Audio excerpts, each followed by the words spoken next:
بسم اللہ الرحمن الرحیم۔ السلام علیکم۔ آج ہم بات کریں گے مصر میں قائم مملوک سلطنت کی، جس نے چنگیز خان کی قائم کی ہوئی سلطنت کو ہمیشہ ہمیشہ کے لیے ختم کر دیا اور اس کے ظلم سے انسانیت کو بچا لے، خاص طور پر مسلمانوں کو۔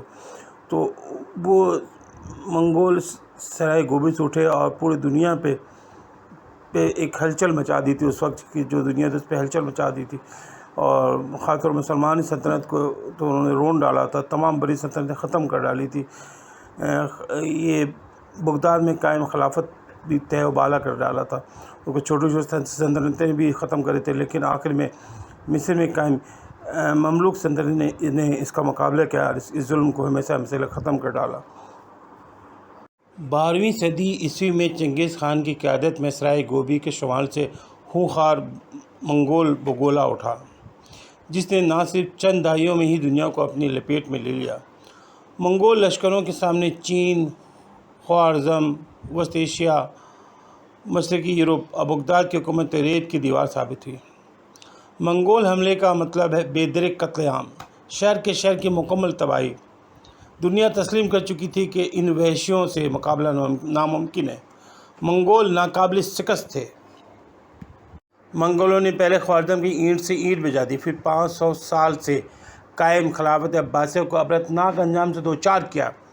منگولوں نے خوارزم میں کھوپڑیوں کے مینار بنائے اور بغداد میں اتنا خون بہا کہ گلیوں میں کیچڑ اور تعفن کی وجہ سے عرصے تک چلنا ممکن نہیں رہا۔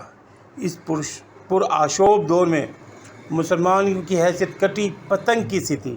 مسلمان نفسیاتی طور پہ کسی مقابلے کے قابل نظر نہ آتے تھے۔ ان حالات میں مصر میں قائم مملوک سلطنت ایک مدھم سی امید کی لو تھی۔ یہ وہی سلطنت جس کی باغدر غلام اور غلام زادوں کے ہاتھ میں تھی۔ منگول یورپین نیکسس کا اگلا ہدف بھی یہی مسلم ریاست تھی، وہ آخری ریاست جس کی شکست مسلمانوں کے سیاسی وجود میں آخری کل ثابت ہوتی۔ مملوک بھی اس خوفناک خطرے کا پورا ادراک رکھتے تھے، جانتے تھے آج نہیں تو کل یہ مارکا ہو کر رہے گا۔ یہ مارکا ہوا۔ تاریخ تھی ستمبر 1260 اور میدان تھا عین جالوت۔ منگول سیاسی وجود کو ختم کرنے سر پہ آن پہنچے تھے۔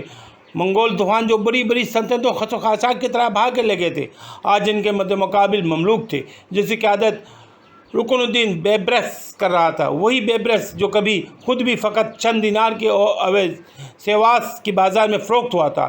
کم وسائل اور عددی کمتری کے باوجود بیبرس کو یہ مارکا ہر حال میں جیتنا تھا۔ مسلمانوں کے سیاسی وجود کو قائم رکھنے کے لیے آخری سپاہی، آخری تیر اور آخری سانس تک لڑائی لڑنی تھی۔ آج جنون اور طاقت کا مقابلہ تھا۔ طبل جنگ بجا، بدمست طاقت اور جنون کے درمیان گھمسان کا رن پڑا۔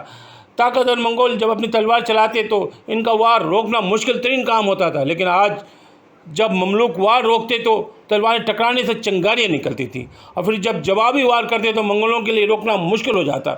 منگولوں نے مملوکوں کو دہشت زدہ کرنے کی بھرپور کوشش کی، لیکن یہ وہ لشکر نہ تھا جو مرغوب ہو جاتا۔ منگولوں نے کبھی بھی ایسے جنونی لشکر کا سامنا نہیں کیا تھا۔ وہ پہلے پسپا ہوئے اور پھر انہوں نے انہونی کر دی۔ منگول میدان جنگ سے بھاگ کھڑے ہوئے۔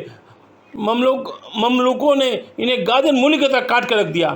معاملہ یہاں تک پہنچا کہ بھاگتے ہوئے منگولوں کو عام شہری آبادی نے بھی قتل کرنا شروع کر دیا۔ منگول ناقابل شکست ہیں، یہ وہم عین جالوت کے میدان ہمیشہ کے لیے دفن ہو گیا۔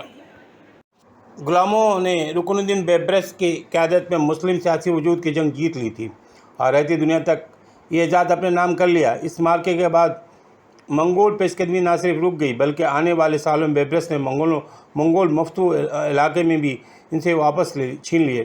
رکن الدین بیبرس نے اپنی خودداد صلاحیتوں سے منگول یورپین نیکسس کو بھی توڑ ڈالا اور صلیبی جنگوں میں فاتح رہا۔